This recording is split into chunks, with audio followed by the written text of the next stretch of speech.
today I'm joined by James, one of our investors of the past 5 years, if I'm not mistaken. Everybody that's with us on Facebook Live today, thank you so much for joining us. And those that are watching on the Grind podcast, we're recording live. We're actually going out to the group and we'll broadcast this to the podcast. I'm not sure when, within the next couple of weeks or so, but you happen to be in town. Am I correct? Traveling through? We're traveling through, and we're here visiting and here to share our experience. And I somehow wrangled you up into giving a live interview on Facebook and for my podcast. So thank you so much for. Yes. Well, thanks. I appreciate you. I know we did tell you before you came that we were going to be doing this, right? This isn't last minute. Right. All right. Yeah. All right. I never know with the marketing team. Isabella behind the camera has a habit of surprising me, and so I thought this might be one of those, but thank goodness we didn't do that. So, well, how's the travel been so far? I know that you guys have been traveling. It's been good. Little rain, little wind on the way, but we made it safe and sound. Well, before I go any further, it's not just regular travel. I mean, tell me a little bit about the. So I've been retired about not quite 2 years. Yeah. And we decided to try to see the U.S. and we bought a motorhome. So we've been trekking about and spent the last month in Texas, just kind of exploring. Unbelievable. So far, just kind of off the top, what's been the coolest place y'all been to so far in the RB? I know that may be a tough one. I think Lori and I, my wife, both agree that Utah was unbelievable. Yeah. We've did the Fab 5 national parks in Utah, and all spectacular, and even the state park there was really unbelievable. It sounds like that's not even a close second. It's hands down the. No, I think it's, we've been to the Grand Canyon, we've been to some other places. We recently were at Big Bend in Texas, and although it's scenic, it's really can't compare. It's not like the West. Right. All right, that's really cool. Well, hey, so thank you so much for spending time and stopping here in Memphis to be with us. We're really appreciative that you're coming in and meeting the team. I always share with, whether it's the podcast or my blog or on bigger podcasts, even here in the group, kind of getting to know who you do business with, I think is a really, really big part of the success any investor is going to have. So we appreciate this. Is not the first time you've been through to meet our team either. Right. We've been through, we can talk about that a little bit, but we believe it's important to know something about the area where you're investing. Sure. So we try to get in at least yearly. Oh, I like it. Well, tell us, how did you get started in investing in real estate to begin with? Well, it's been a little bit of a journey. So I'll back up. I was employed full-time as a physician for many, many years and really had zero real estate experience. So I was obviously contributing to a 401k and watching that go up and down over the years, and through what my fund managers would call corrections, and some of these corrections were unbelievably major. Right. So the volatility, I think, has prompted us to look at other assets, other ways to figure out how we might, set up a retirement fund that would allow us to do what we wanted to do. Sure. So we kind of headed down that road, and as complete beginners, we knew nothing about real estate. So real estate was an alternative investment. Right. Had no family members that were heavily into real estate. Had a few friends, and so had to figure out a way to get some education. So we knew something about real estate, and so we looked at all avenues. So we looked at programs. We looked at everything we could get our hands on, print. Sure. We looked at videos. Sure. We started to attend local real estate investment REIA meetings. Right. And I think of all of the things that we did, those meetings and those contacts were probably the most important thing that told us, yes, real estate is a true and valuable investment. It should be a part of our portfolio.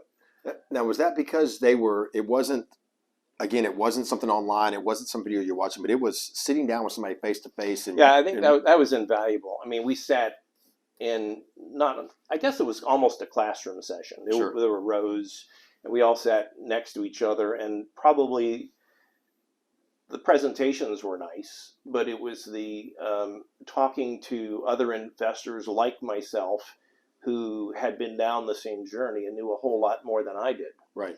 And trying to gauge, what they knew and turn that into something positive. Well, let me ask you, have you done any investing other than passive? Have you done any active investing at all? Such as, well, I'm just talking strictly single family home. Like you meet these investors at the REIA. right. How many of them were passive? I guess that's a better way to ask it. How many of them were passive that you could actually follow what they were doing? Some. I would say maybe 15%. The majority of them were doing other things, Right. like flipping properties into multifamily, buying storage units, Right. other kinds of alternative investments. But I would say maybe a slim minority of them were into passive.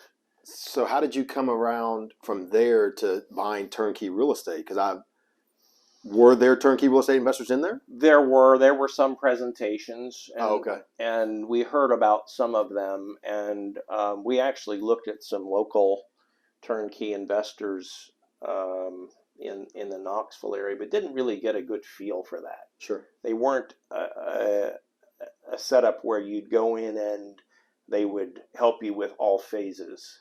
You had to have a pretty good understanding of what you were doing in the front end of that. And I didn't think that was a realistic direction for us, being complete beginners. Sure. So how did you then make that leap? Or I'm gonna ask. Obviously, you're one of our clients. I don't know if you have properties with anybody else, but what did you do? How did you all kind of get down that road and get started? Well, we figured we needed some education, and that's the direction we went. Right. And then for us, the answer lay in what we could do with retirement funds. Right. So I hit this magic 59 and a half year age, and then we were kind of deciding, oh my gosh, what are we going to do with ourselves, and how are we going to fund retirement? Yeah. And it was supposed to be so rosy, and it really wasn't. It really wasn't a very good outlook. At the time, there was a lot of ups and downs and volatility. We're mostly invested in, like most 401ks, in the stock market, right, and ETFs. And we had some control, but I think all in, the only people that really made out were the fund managers. Sure. And we kind of got left behind, I would say, with a lot of these corrections. Right. Kind of like you're the tail being wagged by the dog that's doing just fine, but you're just kind of going where it's going to take you. Well, so you got started in real estate. Tell me what decisions y'all made. What did y'all decide to do, and how did you get going? Well, we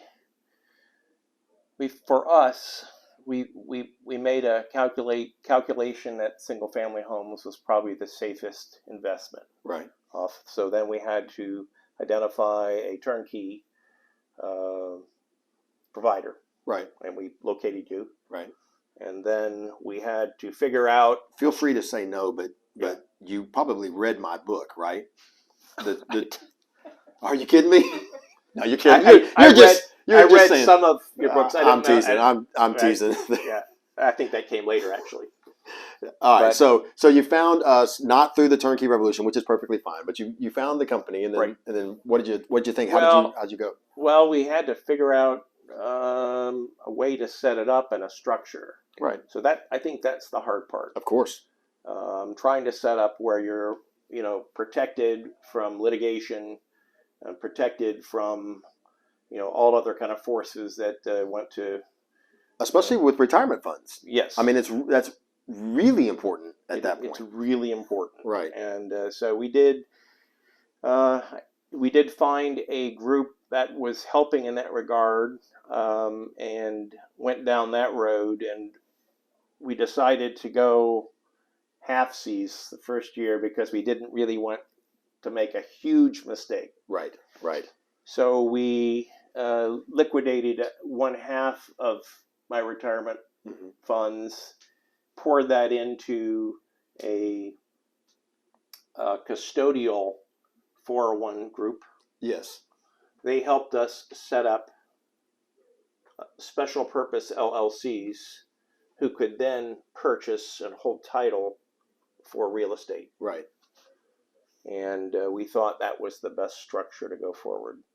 Do you still feel that way? I think it's maybe unusually complex, but right. We have not had any litigation against us. Sure. But we were advised to be very, very careful because the simplest thing can turn into a $500,000 claim or more. Sure. And could sink an entire LLC that you've set up. Right. Well, so you got started. I'm assuming that the experience was what you were expecting, and then is your entire Well, the complexity grew. Right. And we kind of stumbled through it. Right. with mentors, right. obviously, and we ended up forming a second LLC, and then the next year poured the remainder of the retirement funds into that LLC, which bought more single-family homes. Right. So that's kind of how. So I would say that pretty much our entire portfolio is in real estate, although it's not all in single-family homes. Right. And did you do any leveraging at all, or could you have? I mean, we did a little bit, and I was probably older as investors go, over 60, so we didn't feel that leveraging a huge amount would be the right direction. We did leverage 3 properties, which we essentially paid off within 18 months. Right. Maybe less. Right. I don't remember the exact amount. Right. So you used a little bit to be able to. Would that help you? Pick up an extra property by doing that? Did it help you pick up something extra? Or was I think it stretch a little further? Yeah, it stretched things a little bit further. Yeah. Probably 15-20% leveraging, not more than that. Right. Well, so let's talk a little bit about exit strategy, because as you have mentioned a couple of times here, that you guys were maybe going down this route. You'd been, of course, planning for retirement the whole time, or else you wouldn't have been in position. But you started this a little bit later on the route. What about exit strategy? Well, I didn't know a whole lot about 401ks, and I think that if somebody is to invest with a 401k, they really need to know the ins and outs of 401ks and Roth 401ks. Right. There are a lot of rules that they don't tell you, and there is a lot of things that you can read. Fortunately, if you look on the IRS website, irs.gov, everything is written at a 6th grade level. Right. So if you just dig in, you can find the answers. And it's surprising how much you can find out, and you can actually. Sometimes your accountant doesn't know these things, right? And you bring these up, and they're like, "What? Well, maybe I'll check it." And then, oh, wow, you're right. So it behooves you to really know what you're doing, right, on that. But you talk about exit strategy. For us, at the time we were investing, the exit strategy was to start liquidating properties at age 70 and a half, because that's when the RMDs kick in. I don't even know what that stands for, but it's something like required, I think, mandatory distributions. Yeah, RMD. So right.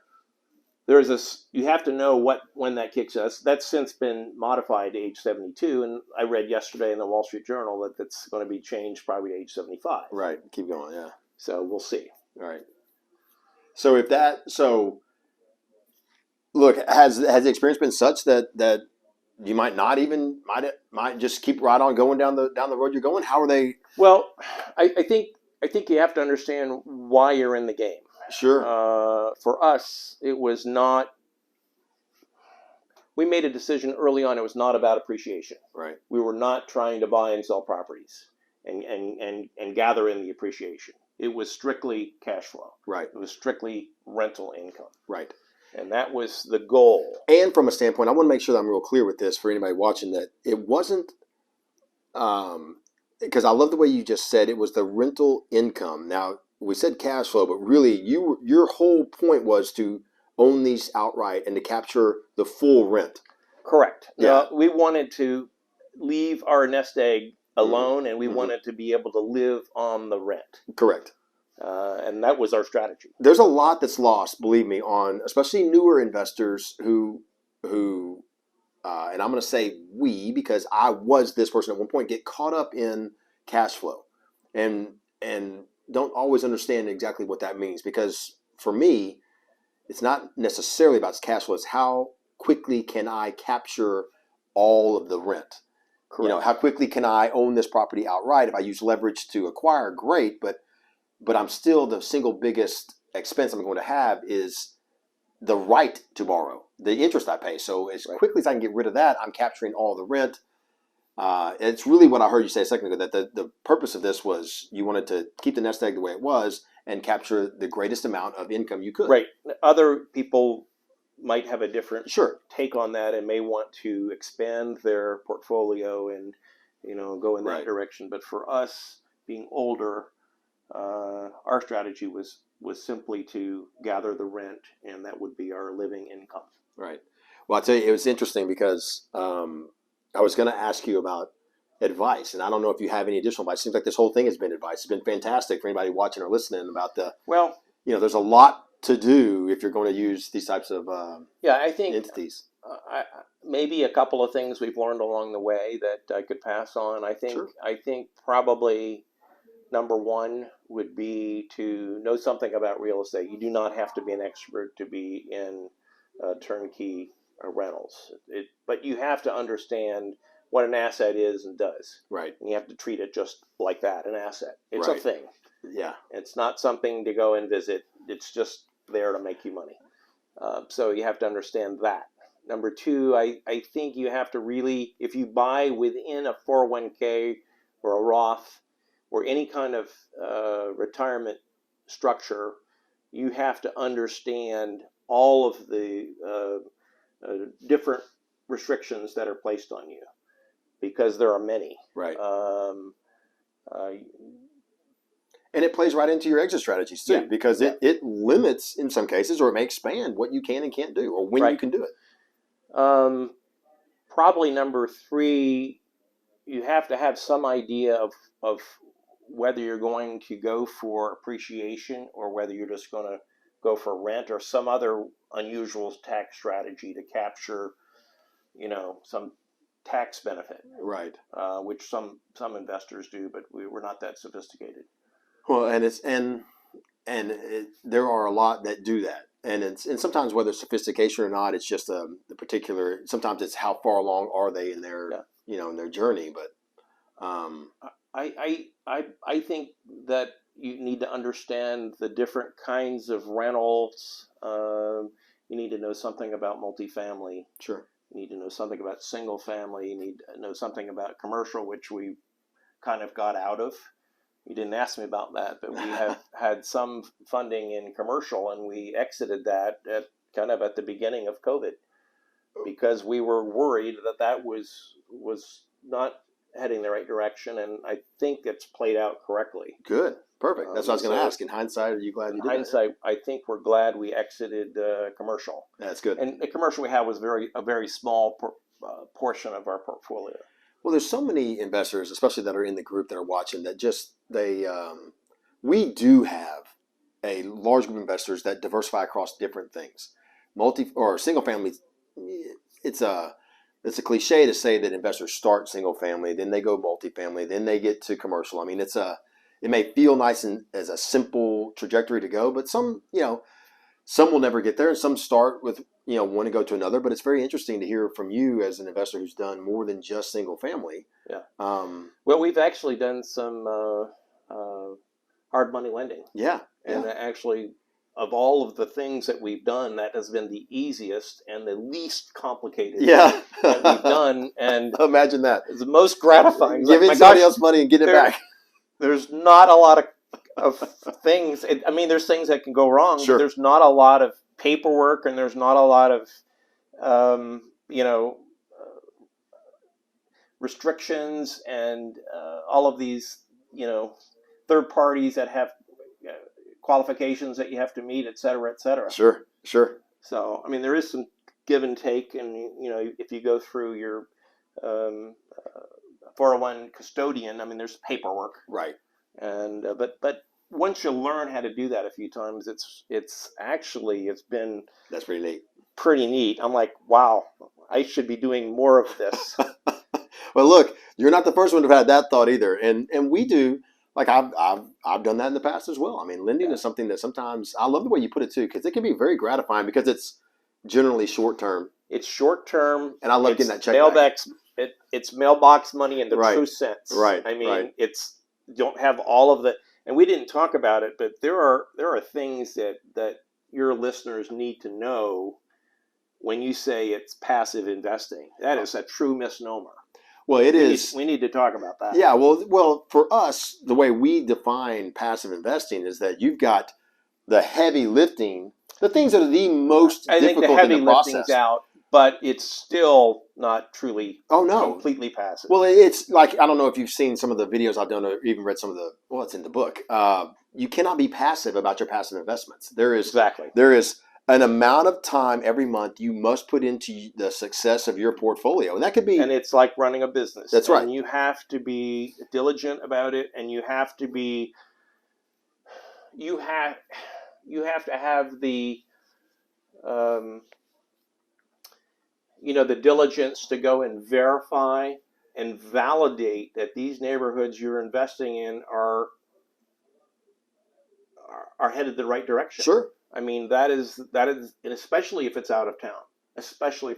Sure. You've got to make time to get there and look at it, because I don't think you can get a true picture of what's going on the internet. We tried that. It was not successful. You can look at crime rates. You can look at grocery stores in the area. You can look at all these other features, but I would say 8 times out of 10, the information is flawed. Sure. It's not true. Or it lags.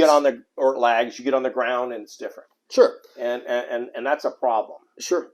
Well, what about, this is a good segue for one thing I was gonna ask. So I was gonna ask about, I would be remiss if I didn't ask about REI Nation and the team and who you've dealt with over here through the years. But before I go there, I will tell you that one of the things that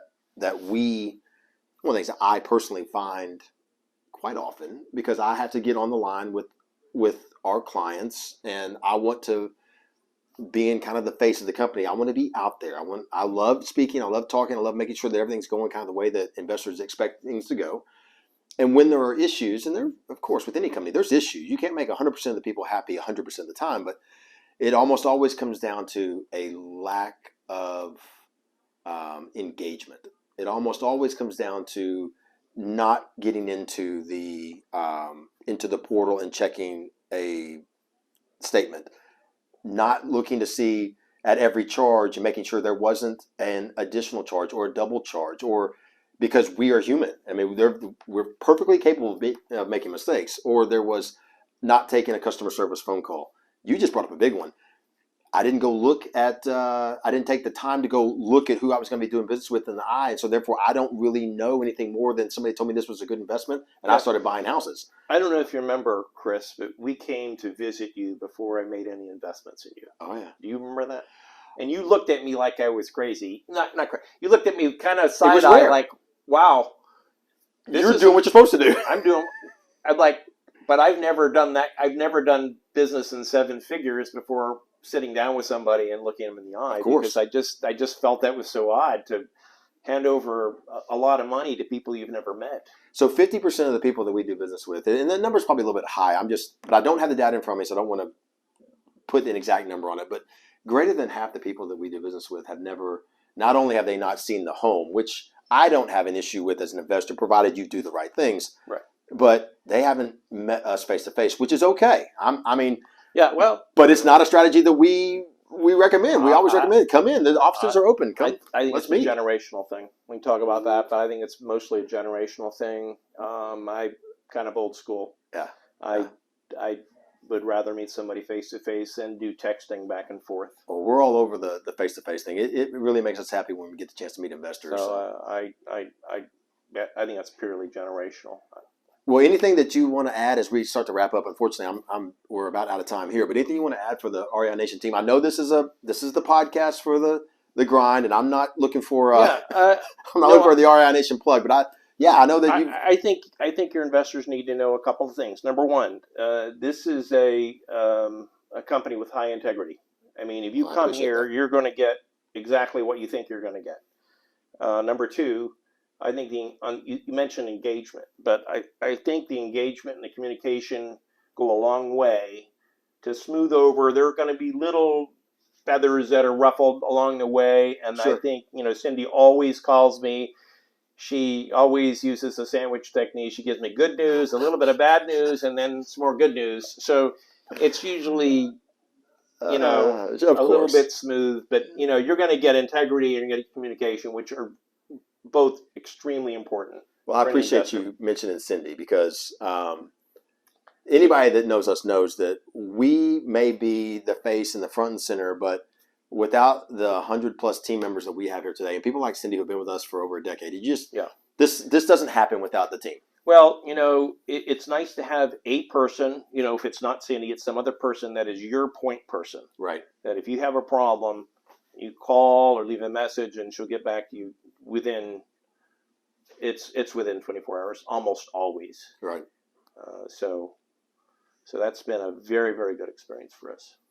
Well, I really appreciate you coming in and joining us here today. It sounds like we could do a whole nother podcast. Maybe we will do that from wherever you're out on the road. Again, I'm no expert. No. But I can tell you what I've learned. Well, now look, and that's what I know that's why we wanted to do this for the Grind podcast, because we've been sharing a lot of our story, but it's really stories that our investors can absolutely relate to. Like I know that there's a lot of people watching today that say, I see myself in James. I'm in that exact position, James and Lord. We're there. That's what. So it'll mean a lot. And so maybe we'll find out where you're at and where the. Sure. Make sure we got good internet Invite me connection. It back. might have to be on the video, Yeah, but invite me back. we'll do this. Yeah. Well, hey, you're coming through just about every year, so we'll make sure that I might meet you somewhere and do this. Sure. Love All that. right. Are you good? We're good. I appreciate that. Thank you sir. so much. Appreciate it. Yep. Take care, everybody.